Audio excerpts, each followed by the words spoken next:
Hi, we are here at the GTR Africa London, and here with me is Robert Besseling from EXX Africa. How are you, Robert? Very well, Stefania. Thank you very much. How was your day? We had a brilliant conference. Yeah, this conference has been going for quite a few years. Good, well attended, good variety of attendees, good meetings. Yeah, very good day. Okay, if I understand well, you work within the political government environment with Africa internationally. Is that correct? That's correct. So I run a specialist risk intelligence company focusing on providing analysis on political risk, security risk and economic risk on the African continent to a variety of different banking and insurance clients. I quite like the fact you mentioned risk because this is a very big element that comes up in an investment. What do you think is the risk now in a country like Africa? Has been improving over years, is still quite big. There are, as we all know, lots of opportunities in Africa, in lots of different sectors, lots of different countries. But there is always, particularly in Africa, a lot of risk that needs to be managed too. One, you need to be aware of the risk. It could be a political risk where the government could come in and frustrate a contract. It could be an economic risk with the currency inconvertibility or tax. Or it can be a security risk, terrorism, unrest, etc. It's all about trying to manage that risk by bringing in insurance cover or an ECA, by putting risk mitigation strategies in place, etc. And that should facilitate an investment to go well and not of being affected by the risk. Obviously, the risk will be different from country to country, I believe. Absolutely. Is there any particular country that you think is safer for investors to look at, and maybe some other country they are a little bit more controversial? Stefania, you're right. Every single country is different. There's a lot of talk about large economies in Africa being too resource dependent, not growing fast enough, and developing serious problems in terms of risk. And there's the other side, there's a talk about smaller, more diversified economies being lower risk. To be honest, I don't believe that narrative. I think every country has different risks involved in their investment climate. And again, it really much comes down to try and identify those risks wherever you might be investing. So you don't think that the political risk is the biggest one? Political risk remains the biggest problem investing in Africa. And it really comes down to one key word, and that's a lack of certainty, uncertainty. Investors want to know where their particular project, their funds, their commitment will be going over the next 3, 5 or 10 years. And they want certainty from a government. Granted, lots of governments around the world are facing issues with certainty, but this has been an issue which has been plaguing many African countries and their investment climate for generations. So this is the main problem for many investors looking to do business in Africa. Where do you think is the main investment going to, or where do you see actually the main investment going into? Which countries? So at the moment, much of the economic growth is coming or being led by countries in West and East Africa.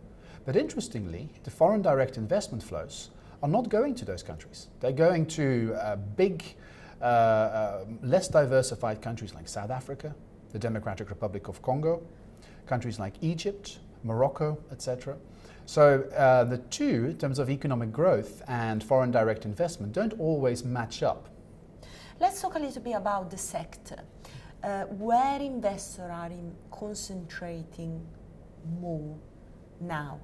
Whatever is technology, or we have been talking a lot about leapfrogging technologies. I just wanted to see your views on that as well.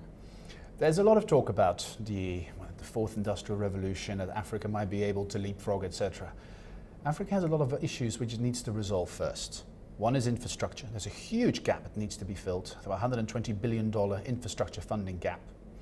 And that really, we have to go back to the essence of Africa's value. And that remains, for now at least, in extractive sectors. It remains oil and gas and mining, etc., as well as agriculture, big export-driven sectors.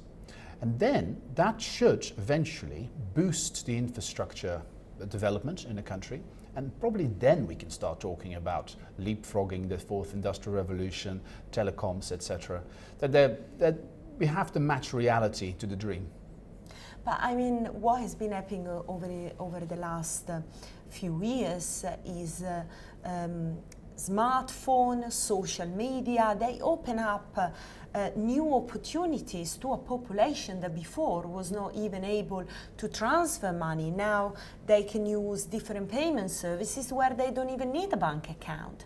How do you think this is going to lead in the near-term future for countries such as Africa, but also India, for example? Well, the mobile technology revolution, so to speak, is very prominent in Africa. However, only in certain countries. Kenya, for example, at the forefront.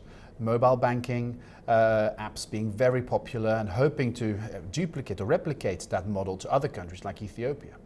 But many countries in Africa have been shutting down their telecom sector over the past year because of fears of unrest, fears of social media-driven protests, like we've seen in Egypt, in Sudan, in Algeria, in Zimbabwe. Governments have been shutting down Facebook and WhatsApp and telecoms networks in general.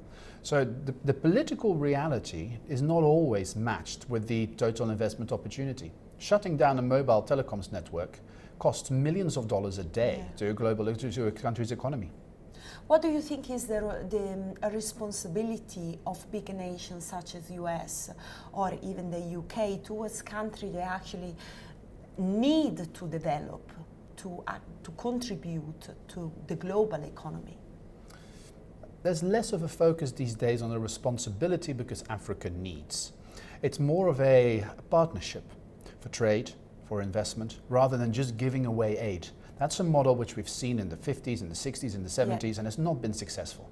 And many African governments also themselves do not find it that attractive anymore. They're not looking for development aid, they're looking for investment. Something that will benefit the economy. And empower them as well. Exactly, right. And I think that's what we're seeing also in attitudes from Western governments, from development finance institutions. It's not just about giving away development aid, it's about doing mutually beneficial investment projects. There is something that I wanted to touch because it is a very important issue anyway. Within Africa agriculture, most of the population that is working in agriculture are actually women. Yes. So how do you see this women empowerment movement playing a role within the growth of the country? Well, first of all, the agricultural sectors in almost all African countries is the biggest contributor to GDP. Not export revenues, so investors are less interested in agriculture, but in terms of GDP contributions, it is very, very prominent. What you just mentioned, Stefania, is that the role of women that they play in these African agricultural sectors is absolutely crucial. The problem remains that in many rural locations where agriculture plays a big part, people are cut off from telecoms, from social media, from news websites, etc. So the revolution, so to speak, of women empowerment might not always penetrate these rural communities. So it's more in the cities that women are starting to emancipate and finding new access to rights and responsibilities, etc. Rural locations less so. There is something about transparency that is always coming as one of the main problems in countries such as Africa and in other Asian countries as well.